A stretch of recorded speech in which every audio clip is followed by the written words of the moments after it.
We are live in Anchorage, Alaska, and earlier today, Governor Sarah Palin went on the record from inside the governor's office. And moments ago, you heard Governor Palin respond to some of the attacks against her. But lots of people love the governor of Alaska.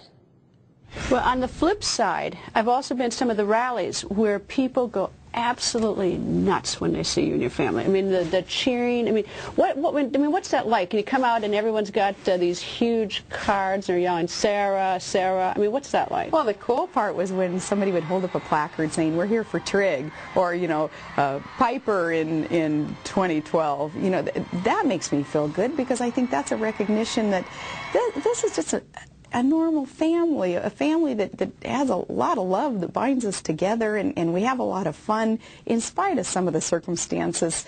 I'm so proud of my family, so proud of my kids and Todd for us working as a team through all of this. That made me feel good.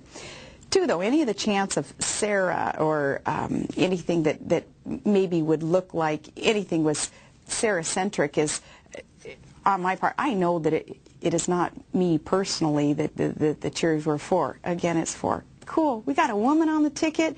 We've got this manifestation of progress and change in America, and both tickets represented that, of course.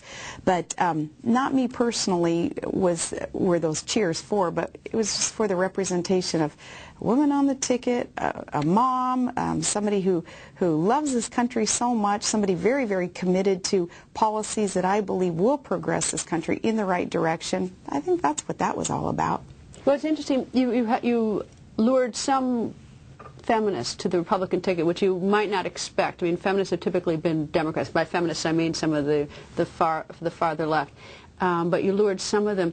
But if you think about it, a woman on the ticket is very exciting for women. Mm-hmm. Why do you think that you didn't get more women? I mean, you're a working woman. You've been successful as a governor. Why do you think some women probably weren't lured to your ticket? I don't know, but I'm going to work harder on that. If anything ever happens in the future in terms of me running for offices, to kind of put more women at ease, I guess, with the idea of me or any other woman serving in higher office.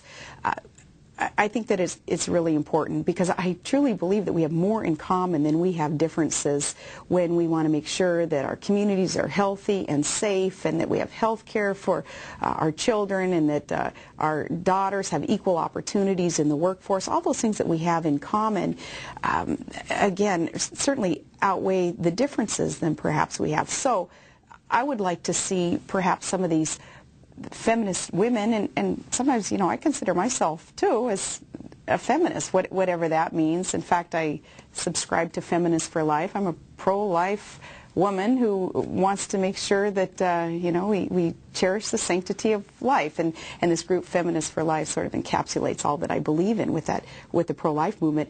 But I would like to see more of these feminist women open their minds too, and not be perhaps narrow-minded in consideration of a working mom who represents much of what they have fought for all these years, also with equal opportunity. And I would like them to just be bold and brave, and kind of at least explore someone like me. And I guess like me means I am a conservative in terms of not believing that government is the answer to all of our problems and challenges. I believe that individuals and our families, and then on a local level, a local government, can make better decisions than for what we need and what our priorities are than what big government on a federal level can make for us. So in that sense, you know, they're going to put me in the conservative box, then so be it. But I would sure like to be able to meet more of these women and find that common ground and similarities, and have them not be afraid of finding out what perhaps a conservative woman represents and believes in. Do you think it's the abortion issue? That's what I wonder too. Is it that litmus test that is the be-all, end-all for some women? I don't know. But my position on abortion is here again, knowing that there is common ground here with those of us who are pro-life and want to see fewer and fewer abortions in this world, and those who support abortion rights. They too, the ones whom I have spoken with, and there are those in my own family that don't agree with all my pro-life positions that I've taken.